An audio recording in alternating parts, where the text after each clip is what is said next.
Hi, everyone. I'm really glad you're here today.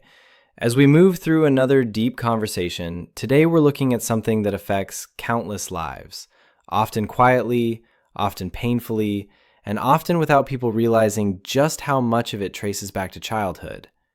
Today we're unpacking the childhood blueprint of narcissism, how a narcissist becomes a narcissist, why their behavior looks the way it does on the surface, and what's really happening underneath in the layers they never show the world.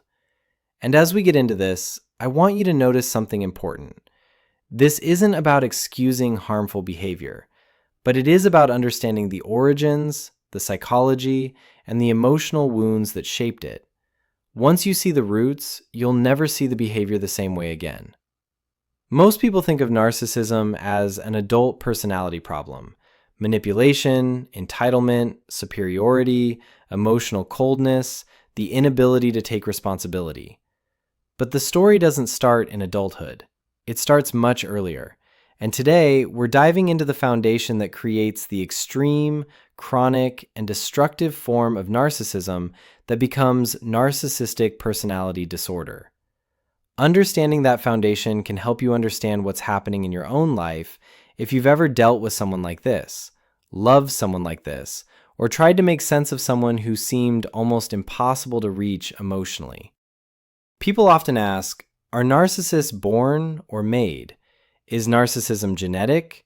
Is it a brain issue? For a long time, some experts wondered if this was simply a personality type, a person wired a certain way from birth. Over time, though, most researchers began noticing something they couldn't ignore. When they studied people with full-blown narcissistic personality disorder, people on the extreme end, they found a repeated pattern every time. Behind the grandiose behavior was always childhood trauma.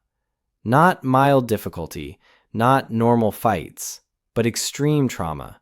Abuse, neglect, humiliation, abandonment, hostility, chronic punishment, emotional deprivation, or a parent who was also deeply narcissistic.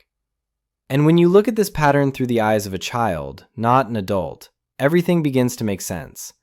Every narcissist on the extreme end of the spectrum carries two major psychological wounds that were formed during childhood. The first is deep, crushing shame, the kind of shame no child should ever have to carry. And the second is something psychologists sometimes refer to as soul murder, the shutting down of core emotional capacities in order to survive constant pain. Let's break down how each of these develops, and you'll notice that the adult behavior we associate with narcissism is not random. It's the result of a long process of emotional survival. When a child experiences repeated abuse, rejection, humiliation, or neglect, their brain tries to make sense of it the only way a child can, by blaming themselves. Children do not think, my mom is dangerous, or my dad is emotionally unstable. They think, something is wrong with me.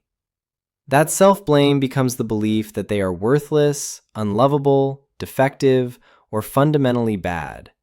This shame buries itself so deeply that no child could ever consciously carry it, so the mind pushes it into the subconscious. But once it's buried, the child still has to survive, and the way they survive is by swinging to the opposite extreme, compensating.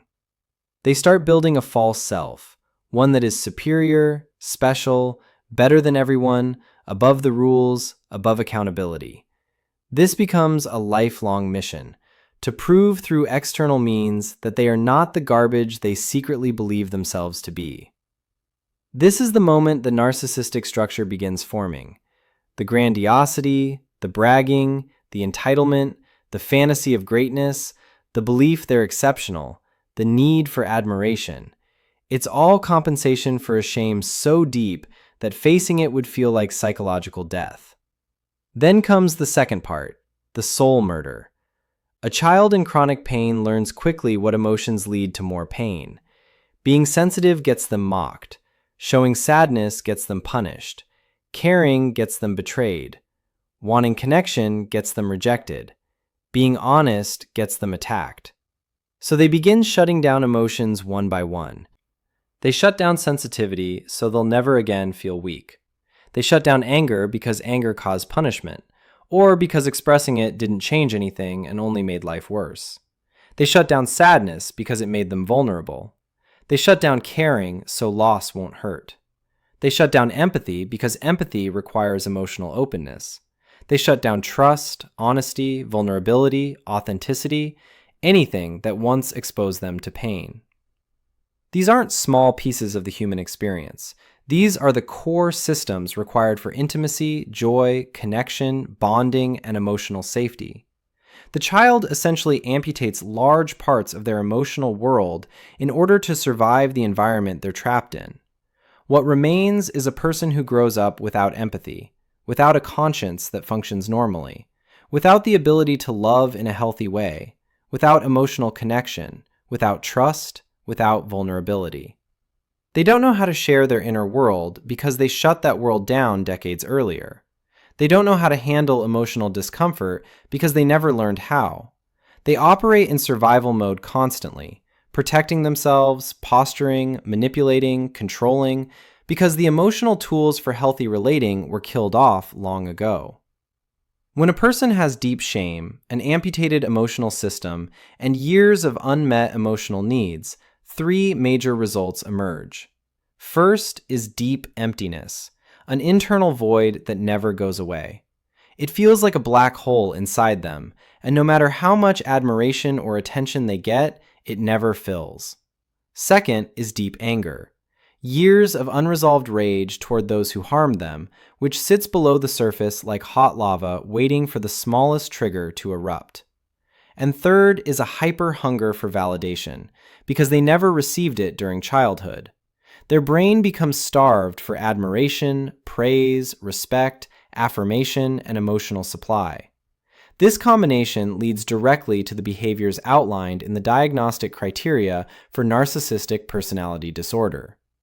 Every trait, from believing they're superior, to fantasizing about success, to needing constant admiration, to lacking empathy, to being entitled, to exploiting people, all of it can be traced back to shame and soul murder.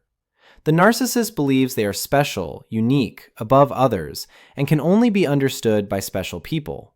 Confront them and they'll dismiss you with, "You don't understand me," because acknowledging your point would shatter the fragile self-image that protects them from the shame underneath.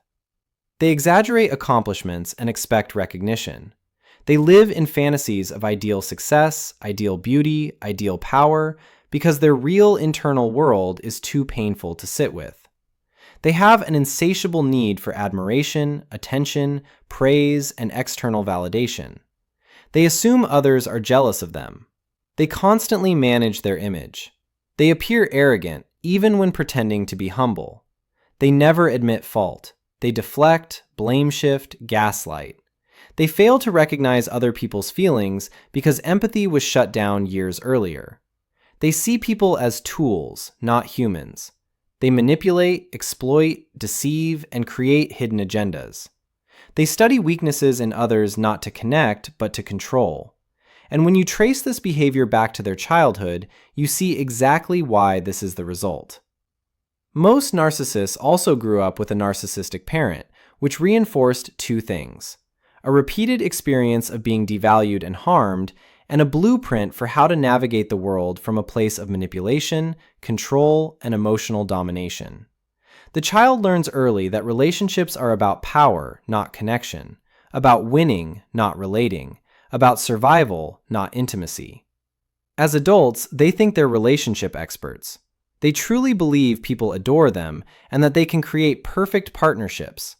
But the truth is that they're incapable of healthy relationships. They can mimic love in the beginning through love bombing, generosity, charm, excitement, intensity, but it isn't real connection. It's manipulation to secure control. Once the partner is bonded, loyal, or emotionally invested, the narcissist shifts. The mask slips. The cruelty, entitlement, rage, and coldness appear. The shame and soul murder rise to the surface and slowly erode the relationship. And while the narcissist believes their endgame is a blissful relationship where their partner gives up their needs to serve them, The real endgame is always the same: destruction. They sabotage the relationship through criticism, emotional abuse, superiority, manipulation, and rage. They demean and diminish their partner to feel powerful. They tear down others to lift themselves up. They don't know how to connect, only how to control. Narcissists are not born, they are created. Created by trauma, molded by survival, shaped by shutting down the human parts of themselves they believed made them weak. And what remains is the adult you meet today. Charming yet cold, confident yet fragile, powerful yet empty, superior yet deeply insecure. Understanding this doesn't mean tolerating abuse, but understanding it gives you clarity. It gives you perspective. It gives you a way to stop blaming yourself for the ways they treated you. And it gives you a foundation for healing, because now you know that their behavior wasn't a reflection of your worth. It was a reflection of their wounds. In closing, the story of narcissism is not a story of evil. It's a story of woundedness turned outward, shame turned aggressive, survival strategies turned into personality patterns. And while many narcissists never heal because they cannot face the shame underneath, you can heal. You can break the cycle. You can understand the patterns and choose differently for yourself. If this was helpful, feel free to like, subscribe, or comment. Your voice matters, and continuing this conversation helps others find the clarity and support they need.